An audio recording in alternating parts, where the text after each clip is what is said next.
POCSO act protection of children from sexual offences act 2012. இது வந்து பாத்தீங்கன்னா டெல்லி நிர்பயா வழக்குக்கு அப்புறம் வந்து குழந்தைகளுக்கு எதிரான பாலியல் குற்றங்கள் வந்து இந்தியாவில் அதிகமாக நடக்குதுன்றதுக்காக 2012 வந்து பாத்தீங்கன்னா இந்த ஒரு ஆக்ட் எத்தனாங்க.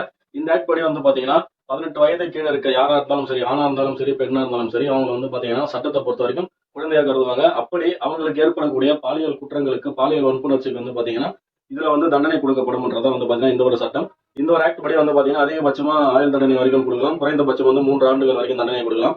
இந்த பாலியல் வன்புணர்ச்சிக்கு உண்டாக்குறாங்க அப்படின்னா 7 ஆண்டுகள்ல இருந்து அதிகபட்சம் வந்து பாத்தீங்கன்னா ஆயுள் தண்டனை வரைக்கும் கொடுக்கலாம் இந்த ஒரு சட்டத்தின்படி. அது மட்டும் இல்லாம குழந்தைகளுக்கு வந்து பாத்தீங்கன்னா குழந்தைகளோட பெற்றோரோ அல்லது கார்டியனோ, ஆசிரியர் அல்லது காவல்துறையினர் யாராவது அந்த குழந்தையை வந்து ஒரு பாலியல் வன்புணர்ச்சிக்கு உண்டப்படுத்தினாங்க அப்படின்னா அவங்களுக்கு வந்து பாத்தீங்கன்னா 10 ஆண்டுகள், குறைந்தபட்சம் வந்து 10 ஆண்டுகள், அதிகபட்சம் வந்து பாத்தீங்கன்னா ஆயுள் தண்டனை வரைக்கும் கொடுக்கலாம். அது மட்டும் இல்லாம குழந்தைகளோட அந்தரங்க உறுப்புகளை வந்து தொடர்றது அல்லது வேற ஒரு அந்தரங்க உறுப்புகளை வந்து வேற ஒருத்தவங்க குழந்தைகள் வச்சு தொட வைக்கிறது எல்லாமே வந்து பாத்தீங்கன்னா தப்பு.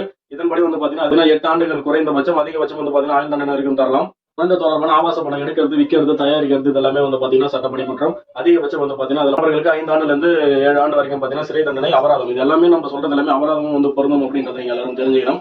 பாதிக்கப்பட்ட குழந்தைய வந்து பாத்தீங்கன்னா உடனடியா சைல்டு ஹெல்ப் கேருக்கு போன் பண்ணி சொல்லலாம், அல்லது வந்து பாத்தீங்கன்னா பக்கத்துல இருக்க காவல் நிலையங்களை சொல்லலாம். அது மட்டும் இல்லாம இதுக்குன்னு சொல்லிட்டு சிறப்பா நிறைய பேர் இருக்காங்க, அவங்களுக்கு வந்து நீங்க உடனடியாக புகார் தெரிவிக்கலாம். நீங்க புகார் தெரிவிச்சுட்டு அதுக்கப்புறம் அதை வந்து பாத்தீங்கன்னா பொதுவா இந்த ஒரு கேஸ்ல புகார் தராங்க அப்படின்னா கண்டிப்பா வந்து பாத்தீங்கன்னா அவங்களோட ஒரு முழு ஐடென்டிட்டி வந்து கண்டிப்பா சொல்லவே மாட்டாங்க.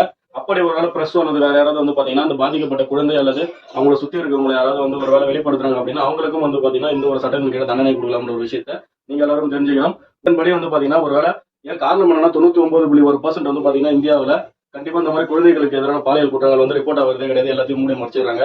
இது வெளியே வந்தது அப்படின்னா வந்து பாத்தீங்கன்னா கண்டிப்பா எவ்வளவு பேர் பாதிக்கப்பட்ட நபர்கள் எவ்வளவு பேர் வந்து பாத்தீங்கன்னா புகார் கொடுப்பாங்கன்ற ஒரு விஷயத்தை எல்லாரும் தெரிஞ்சுக்கணும். அது மட்டும் இல்லாம ரீசெண்டா வந்து பாத்தீங்கன்னா சிம்பின்னு சொல்லிட்டு ஒரு படத்துல இதை பத்தி நல்ல ஒரு கருத்து சொல்லியிருக்கதா சொல்றாங்க. கண்டிப்பா எல்லாரும் பாருங்க, தொடர்ந்து ஆதரவு கொடுங்க. சந்திக்கிறேன். நன்றி, வணக்கம்.